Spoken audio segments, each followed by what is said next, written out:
Assalamualaikum warahmatullahi wabarakatuh.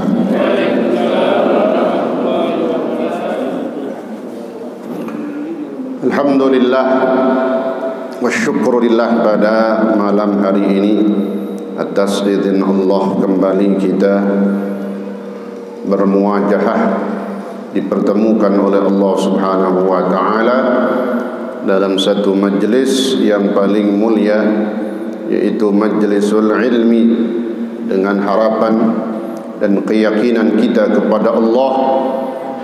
Duduknya kita di majlis ilmu ini mendapatkan pahala yang terbesar di sisi Allah Subhanahu wa taala. Sampai Nabi gambarkan besarnya pahala duduk di majlis ilmu. Allah berikan dia pahala seperti hidup 7.000 tahun. Lalu 7.000 tahun itu isinya ibadah. Siyamu nahariha wa qiyamu layliha. 7.000 tahun, siangnya puasa, malamnya tahajud. Dan semua ibadahnya dipastikan diterima oleh Allah Subhanahu wa taala. Itulah fadilahnya duduk di majlis ilmu, ya, yang Allah berikan pahala begitu luar biasa.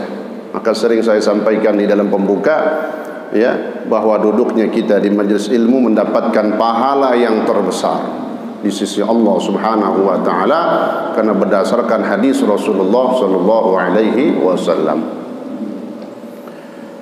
Mari kita lanjutkan pelajaran kita dalam kitab Tafsirul Munir. Hadirin hadirat sekalian, melanjutkan ayat yang sudah kita bicarakan dalam surah Al-Baqarah, yaitu yang berbunyi daripada firman Allah Subhanahu wa taala, a'udzu billahi minasyaitonir rajim, ya ayyuhan nasu u'budu rabbakumul ladzi khalaqakum walladzina min qablikum la'allakum tattaqun. Yang artinya, wahai sekalian manusia secara umum semuanya, u'budu rabbakum, sembahlah oleh kalian akan Tuhan kalian. Yang dimaksud sembah di sini adalah ay wahiduhu. Yang pertama harus dia lakukan sebelum dia menyembah Allah, maka dia harus meyakini bahwa satu-satunya Tuhan hanya Allah Subhanahu wa taala. Nah, kalau sudah ada tauhid, maka dia bisa mantap di dalam beribadah kepada Allah Subhanahu wa taala. Itulah makanya u'budu diartikan ay wahidu, bertauhidlah kalian kepada Allah, mantapkan akidah bahwasanya la ilaha illallah. Siapa Allah yang disebut di sini? Rabbakum, Tuhan kalian dan Tuhan kita semua. Alladzi khalaqakum, yang telah menciptakan kalian. Walladzina min qablikum, bukan kita saja yang hidup di akhir zaman ini, yang dikatakan umat akhir zaman atau umatnya Rasulullah sallallahu alaihi wasallam. Walladzina min qablikum, dan juga Allah lah yang telah menciptakan orang-orang sebelum kalian. Apa tujuan daripada perintah Allah bertauhid kemudian beribadah? La'allakum tattaqun, maka pasti kalian semua akan menjadi orang yang bertakwa. La'allakum tattaqun diartikan juga maka pasti kalian akan takut. Ya. Ini yang kemarin dikatakan oleh ulama, di antaranya Al-Imam Sibawayh. Imam Sibawayh yang mengatakan di dalam pendapatnya, merupakan tokoh nahwu Gudama disebutnya, yang pendahulu, bahkan perintis daripada ilmu nahu. Dikenal di kalangan kitab-kitab nahu disebutnya Imam Sibawayh. tapi juga banyak pendapatnya diambil di dalam tafsir. Di antaranya dalam Hasyiatus Sawi, dalam tafsir Baghawi, dalam tafsir Khazin. Itu kadang menyebutkan di antaranya pendapat daripada Imam Sibawayh dalam masalah kalimat ataupun apa yang berkaitan dengan tafsir. Contohnya dalam ayat ini. Kata beliau, kata Imam Sibawayh. Kemarin dah jelas Pak ya, Sibawayh siapa itu Imam Sibawayh? Syekh. Ya. Beliau mengatakan dulu pendapatnya bahwa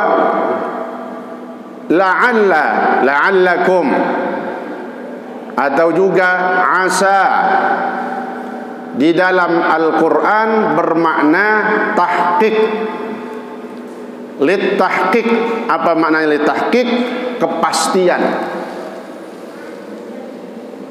Yang mana sebenarnya la'alla ataupun asa ini kalau diartikan dalam bahasa Arab bermakna litaraji wat tawaqqa, untuk mengharapkan sesuatu yang dia sukain. La'alla ya, la'allallaha yarhamuni misalnya. Itu kalau dari omongan manusia, yang keluar dari kata-kata manusia, misalnya la'allallaha yarhamuni, mudah-mudahan Allah memberikan rahmat kepadaku. Itu maknanya mudah-mudahan, asal katanya. Tapi kalau di dalam Al-Quran, kalau ada kalimat la'alla, contohnya ini la'allakum tattaqun, atau juga yang sama seperti la'alla asa. Ingat ayat tentang perintah tahajud, bangun di keheningan malam, wa minal laili fatahajjad bihi nafilatan laka asa ayyab'atsaka rabbuka maqaman mahmuda. Asa di situ dalam ayat tadi dengan la'alla di dalam Al-Quran, ya, dan semuanya yang ada di dalam Al-Quran yaitu la'alla dan asa bermakna tahqiq. Apa maknanya tahqiq? Pasti. Ya, itu diantaranya pendapat yang disampaikan oleh Imam Sibawayh. Imam Sibawayh hidup di Irak, ya, hidup di tahun 144 sampai 180. Berapa berarti umurnya? 36 tahun. 36 tahun, tapi luar biasa kegigihannya di dalam menuntut ilmu. Sering menjawab di awal-awalnya kenapa beliau begitu kukuh, begitu kekeh banget dan bersungguh-sungguh belajar. Karena sering ketika ditanya sama gurunya dulu salah mulu jawabannya. Jadi memang perjuangan orang mau naik dalam puncak itu sampai dalam tingkat yang luar biasa, penuh perjuangan, ujian dulu di bawahnya. Enggak mulus, enggak lancar-lancar aja. Maka kata beliau dalam hatinya, saya harus bisa dalam beberapa tahun ini kalau ditanya menjawab dan jawabannya harus benar. Maka disitulah belajar sampai terkenal dengan Imam Sibawayh, ya, yang asal namanya Harith, ya, Harith bin Uthman, ya. Nih Imam Sibawayh. Nah, kemarin yang diartikan Sibawayh itu dari bahasa Persia. Sibawayh artinya bau harum yang aromanya seperti bau apel. Itulah yang keluar dari tubuhnya Imam Sibawayh katanya. Rupanya wangi tubuhnya itu bukan sekedar secara fisik aja. Allah mentakdirkan beliau menjadi orang yang luar biasa, sehingga banyak di dalam kisahnya, di antaranya di dalam kitab Hasyiatus Syarwani dalam juz pertama halaman 8 yang membahas tentang masalah takdir.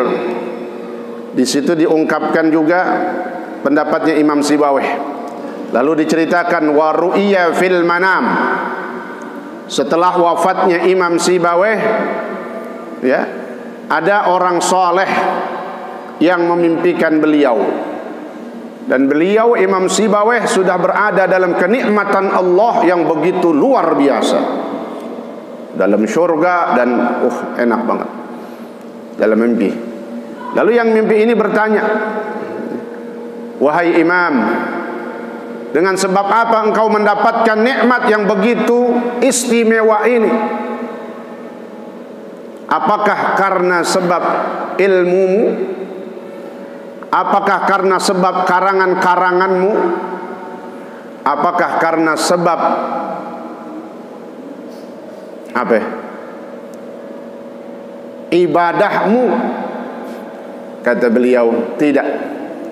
Aku mendapatkan kenikmatan yang istimewa ini li ja'li ismahu ta'ala a'rafal ma'arif, karena aku menyampaikan dalam pendapatku dalam kalangan ilmu nahu bahwa nama Allah, kalimat Allah itu kata Imam Sibawayh adalah a'raful ma'arif. Apa itu artinya a'raful ma'arif? Paling terkenalnya nama-nama di dunia. Ketika hamba menyebutkan, bahkan makhluk menyebutkan nama Allah, itulah Allah subhanahu wa ta'ala. Itu yang mencetuskan dan yang menyatakan bahwa nama Allah lafzul jalalah adalah a'raful ma'arif, nama yang paling terkenal, nama yang paling mudah dikenal oleh seluruh makhluk. Dialah Allah subhanahu wa ta'ala. Nah, karena kehormatan itulah maka Imam Sibawayh mendapatkan tempat yang istimewa di surganya Allah subhanahu wa ta'ala. Ada kisah juga ya. Beliau ini meskipun umurnya masih muda, bahkan cuma 36 tahun, tapi udah sempat menikah. Tapi namanya orang rajin belajar, bersungguh-sungguh Pak. Orang kalau udah lagi giat-giatnya itu kadang nggak terasa ya. Yang dia punya istri dia nggak tahu punya bini ya. Kadang malam nggak dikelonin, di kamar aja buka kitab apaan aja. Apalagi kalau orang memecahkan masalah itu ya nggak terima atau buku kitab, cari yang lain. Itu dia, makanya kadang orang seperti ini, contohnya seperti para ulama ya, Imam Sibawayh ini menjadi contoh konkret. Kadang lupa waktu sholat. Itulah makanya dimasukkan di dalam fikih a'dzarus shalah itsnain, a'dzarun naum ya. Jadi uzurnya orang meninggalkan sholat ya. Uzurnya orang meninggalkan sholat ada dua katanya. A'dzarus shalah an-naum wan nisyan, tidur ya, ketiduran itu uzur.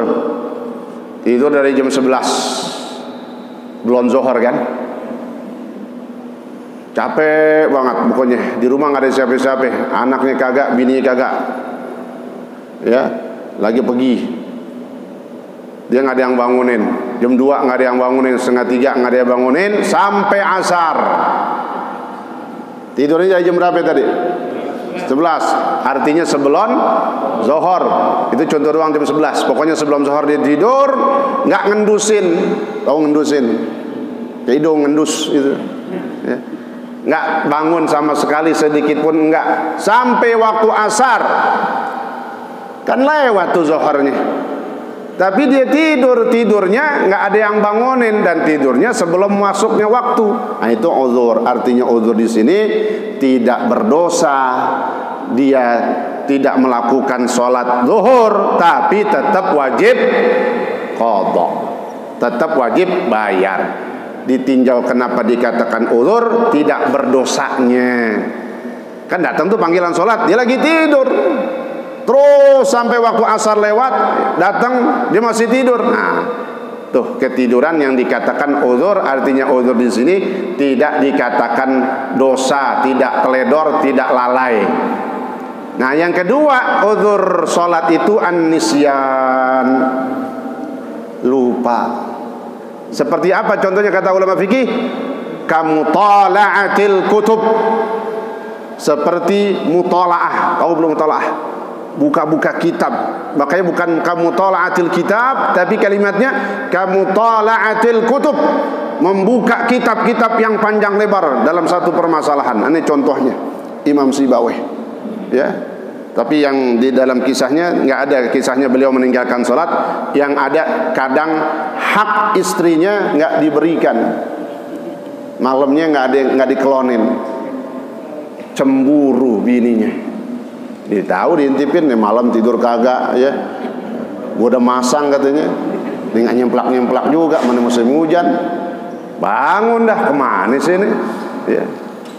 Dilihatin lagi tolaah, subhanallah. Serius ya. Cemburu istrinya. Cemburu sama siapa? Kitab-kitabnya itu. Dalam hatinya nih kitab yang bikin saya terbengkalai. Maka satu hari ketika Imam Sibawayh sedang pergi ke pasar, semua kitabnya dikeluarin, dibakar. Niatnya supaya apa? Supaya Imam Sibawayh ini ntar bisa ngelonin dia kan gitu. Ya, memberikan haknya. Begitu pulang dilihat kitabnya ini dibakar, kutu buku orang alim, alamah, ya. Kira-kira marah apa girang? Normal Imam Sibawayh kayak kita, marah. Saking marahnya maka diceraikan bininya. Kata bininya, siakek kukirain gue dikelonin. Diputusin malahan. Saking apanya? Saking luar biasanya Imam Sibawayh dalam menuntut ilmu dan menjadi seseorang yang alim, alamah di dalam ilmu nahwu dan sharaf. Itu terkenal Imam Sibawayh. Imam Sibawayh juga yang banyak kisahnya, satu kisah ini tersebar udah di antara orang yang bisa jawabin, balikin pertanyaan munkar dan nakir. Saking alimnya itu. Diajak debat, malaikat bukan tukang debat, apalagi nggak belajar ilmu nahu malaikat. Ditanya tuh, katanya. Begitu dikuburin, orang yang nganterin pada pulang, ja'a malakan, datang dua malaikat. Yang itu datangnya kalau malaikat kepada orang yang beriman dengan lemah lembut dan dengan tampang yang mengindahkan, tampang yang mengenakan, enak dilihatnya. Ditanya, man rabbuka, man nabiyuka, ma dinuka, berarti ma qiblatuka. 4 ya. Yang terakhir imam.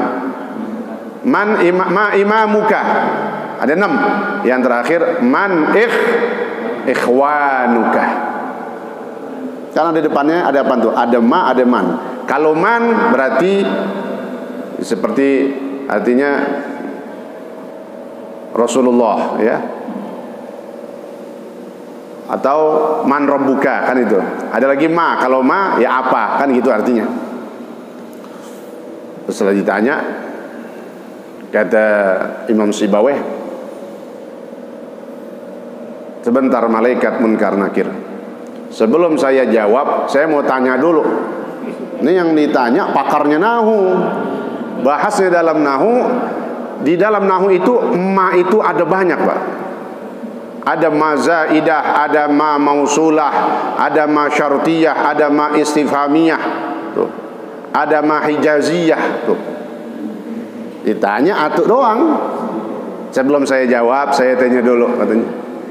Ini kekuasaan Allah lah yang kasih, bisa balikin. Bukan kemauannya Imam Sibawayh. Itu tadi inti nanya aneh. Ma-nya ma apaan tuh kalau dalam ilmu nahu katanya. Dikeder buyang malaikat. Sebab dia nggak belajar. Malaikat kan ditugasin nanya aja, tugasnya begitu. Yang tugasnya ruku aja sampai kiamat. Yang tugasnya sujud aja. Nggak ada yang ditugasin belajar ilmu nahu. Bingung katanya. Sebujak-bujak katanya. Ini malaikat Betawi nih. Saya nanyain orang, baru tumben ada yang bisa balikin katanya. Ini kalau urusan begini bukan kemauan dia nih. Ini pasti Allah yang berkehendak. Jadi ditanya dia nggak tahu, biar katanya maafan, padahal namanya ma istifhamiyah kan, itu bertanya siapa, itu namanya ma istifham, bertanya. Tapi mana namanya malaikat, biar kata gampang, udah nggak belajar barang atuh huruf, ya nggak tahu, maka datang menghadap Allah Subhanahu wa taala. Ya Rabb, anta a'lam bi 'abdik, bi hali 'abdik. Ya Allah, kau yang paling tahu tentang keadaan urusan hambamu. Kata Allah, emang kenapa? Ini ada satu hamba, saya tanya tentang pertanyaan di kubur, semuanya saya tanya, tapi sebelum dia jawab, dia balik nanya ke saya. Ditanya, emaknya ma apaan tuh? Itu aja dah katanya. Oh, siapa itu? Kata Allah. Noh? Ya namanya udah disebutin kan. Allah kan memberitahu kalau ada hambanya Imam Sibaweh katanya, kau tinggalkan dia, bebas dia dari pertanyaan-pertanyaan kubur. Subhanallah. Gara-gara gitu doang. Jadi kalau mau kayak begitu, belajar nahwu dah makanya, ya. Supaya taruh ditanya malaikat, gue bisa balikin. Minimal kayak Imam Sibaweh. Nah, nggak bisa. Karena semuanya atas kehendak Allah. Apa maknanya kisah ini muncul? Untuk kita mengingat bahwa ada ulama-ulama besar yang perannya luar biasa di dalam ilmu nahwu was sarf. Ilmu nahwu itu disebutnya makanya ilmu alat. Alat apa untuk bisa baca kitab. Kitab para ulama ini banyak banget, dan kitabnya gundul. Kitabnya itu kagak ada harokatnya. Ya, seandainya ada harokat, jangan terpaku dengan harokat itu. Kadang cetakan itu ya asal-asalan doang. Percetakannya itu yang salah memberikan harokat. Tapi kalau orang udah belajar ilmu nahwu dan shorab, dia pakai tuh semua ilmunya, kaidah-kaidahnya. Ya, ini maknanya luar biasa, bahwa Imam Sibaweh seorang ulama, ya, yang pendapatnya banyak. Di situ ada unsur memuliakan dan mengagungkan Allah Subhanahu wa taala. Ini contohnya, bahwa beliau mengatakan kalimat la'alla atau asa itu bukan mudah-mudahan. Kalau mudah-mudahan itu yang keluar dari manusia. Manusia ngomong tadi la'alla Allah yarhamuni, mudah-mudahan Allah memberikan rahmat kepadaku. Bisa iya, bisa kagak. Tapi kalau Allah yang berkata la'allakum tattaqun, pasti kalian akan menjadi orang yang bertakwa, pasti kalian akan menjadi orang yang takut kepada Allah. Tuh. Kalau tadi dalam ayat tentang tahajud, asa ayyab'atsaka rabbuka maqaman mahmuda, dan dari sebagian waktu malam bangunlah kau fatahajjad bihi nafilatan lak, sebagai ibadah sunnah. Kenapa tujuannya? Asa ayyab'atsaka, jangan diartiin supaya, tapi pasti kalian akan diberikan tempat yang terhormat. Asa ayyab'atsaka maqam, tempat mahmuda yang terpuji. Subhanallah. Nah, itu makna la'alla atau asa di dalam Al-Quran. Nah, ini diantaranya ada la'allakum tattaqun. Maka dijelaskan la'allakum tattaqun, pasti kalian akan menjadi orang yang bertakwa. Kalau kalian beribadah mantap tauhidnya kepada Allah. Juga diartikan la'allakum tattaqun, pasti kalian akan menjadi dan makin takut. Nih, likai tattaqu as-sukhta, supaya kalian makin takut terhadap murka atau amarah dan siksaan Allah. Maka bi'ibadatihi, dengan beribadahlah kita menyelamatkan diri kita dari murka dan azab Allah. Itu. Nah, maka di sini juga dijelaskan yang sudah kita sampaikan tadi, wa la'alla lil itma'.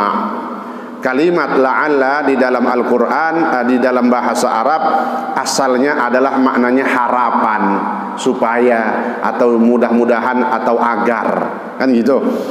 Lakinil karimur rahim, tetapi Allah Subhanahu wa ta'ala yang maha mulia dan maha penyayang, Idza atma'a, kalau Allah itu berkata atau berharap, Allah yang ngomong, Allah yang bicara langsung, harapannya Allah nggak sama harapannya Allah sama harapannya manusia.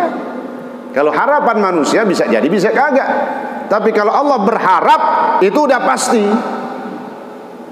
Berkeinginan, kalau Allah udah berkeinginan ini orang jadi orang baik, baik langsung. Segala sesuatunya pasti dimudahkan oleh Allah Subhanahu wa taala. Nih. Nah, idza atma'a ajra itma'ahu majra wa'dihi. Nah, kalau Allah berharap, maka ditempatkanlah berharapnya itu dalam tempat janjinya Allah. Janjinya Allah al-mahtum, yang tidak akan diingkarinya. Ya, nah karena kata Allah, beribadahlah kalian. Kalau kalian beribadah pasti. Maka diartikannya pasti, bukan agar atau bukan supaya, tapi pasti kalau kalian beribadah maka kalian akan menjadi orang yang makin takut kepada Allah. Dalam masalah puasa juga, la'allakum tattaqun. Kalau kalian berpuasa dengan benar-benar sebaik-baiknya, ya, puasa bukan sekedar nahan makan, minum dan berjima, tapi juga menahan pandangannya, menahan daripada mulutnya dan yang lain-lainnya, panca inderanya. Nah, maka itu yang dikatakan puasa yang baik dan benar. Pasti kalian akan menjadi orang yang lebih bertakwa lagi kepada Allah. Itu maknanya. Ya, jadi kalau Allah berkata la'alla, itu maknanya janji. Nah, kalau janji Allah pasti. Falihadas sabab, nah, maka karena sebab inilah, ya, qila, ada yang mengatakan bahwa la'alla, kalimat la'alla di dalam kalamnya Allah atau di dalam Al-Quran bimakna kai, bimakna pasti, ya, supaya yang artinya itu mengarah ke pasti, maka lebih enaknya pasti. Dan ternyata Al-Walid Kiai Abdul Razak Haidir almarhum, guru kita, itu kalau sering nyampein kalimat ini, ya, tentang tafsir ini nih, misalnya, bahwa kalau Allah berkata itu bukan supaya, bukan mudah-mudahan, pasti katanya. Nah, itu. Karena memang dasarnya begitu kata ulama, ya.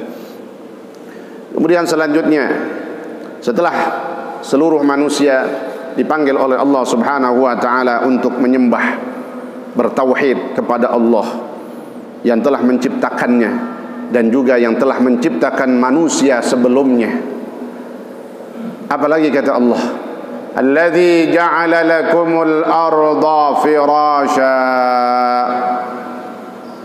Allah yang telah menciptakan atau menjadikan untuk kalian bumi. Allah ciptakan bumi untuk kalian. Ini kita ada di bumi sekarang. Sebelum kita berada di sini, buminya dulu diciptain. Allah ciptakan untuk kalian bumi sebagai apa? Firasyan, hamparan. Ay bisaton. Di sini kita hidup terhampar bumi. Ya, keliling dunia kemana aja, nggak ada habis-habisnya. Biar kata ujung dunia katanya. Ada nggak ujungnya? Ah, dimuter aja itu. Tuh, Allah kasih kita bumi, hamparan bumi. Ya, bisaton. Sebagaimana di dalam surah Ar-Rahman, wal arda wada'aha lil anam, ya. Dalam surah Ar-Rahman ayat 10 itu katanya, dan Allah letakkan bumi, Allah ciptakan dan Allah letakkan adanya bumi ini untuk siapa? Lil anam, untuk manusia. Di dalamnya ada tumbuh-tumbuhan yang tumbuh dengan biji-bijiannya, kemudian dia berbuah yang bisa diambil, dimakan, dimanfaatkan buahnya. Bunganya juga dimanfaatkan, daunnya dimanfaatin. Apalagi lagi musim penyakit begini banyak. Ya, daun apa aja ya. Ya, yang di situ kalau kita lihat dalam herbal, nah, itu bisa jadi obat.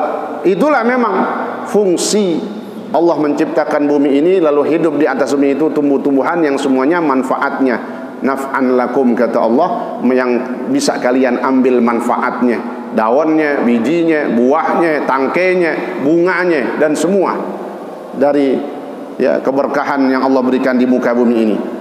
Alladzi ja'alakumul arda Ya, makanya maknanya apa? Kenapa diingatin seperti itu?